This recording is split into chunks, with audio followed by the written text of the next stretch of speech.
Hello friends, morning ஆரம்பித்த மழை இன்னும் விட்ட மாதிரி இல்லை.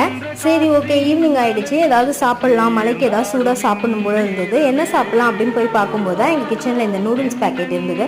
ஓகே, இந்த நூடுல்ஸ் செஞ்சு சாப்பிட்லாம். வெறும் நூடுல்ஸ் மட்டும் செய்யாமல் கூட ஏதாவது வெஜிடபிள்ஸ் போடலான்னு பார்க்கும்போது தான் எங்கள் வீட்டில் கோஸும் இருந்தது.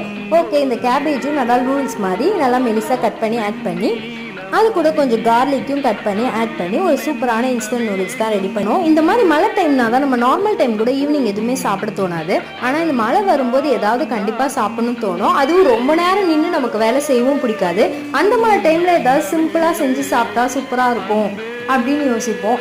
ஸோ அதனால அந்த மாதிரி ரெசிபீஸ் தான் நம்ம தேடுவோம். ஸோ அப்படி நாங்கள் செஞ்சது தான் இந்த ரெசிபி. அந்த மழைக்கும் அந்த சூடாக சாப்பிட்றதுக்கும் டேஸ்ட் வந்து ரொம்ப சூப்பராக இருந்துச்சு. நீங்கள் இந்த மாதிரி மழை வந்ததுன்னா குயிக்காக என்ன ஸ்நாக்ஸ் செஞ்சு சாப்பிட்டு என்ஜாய் பண்ணுவீங்கன்னு எனக்கு கமெண்ட்டில் சொல்லுங்கள்.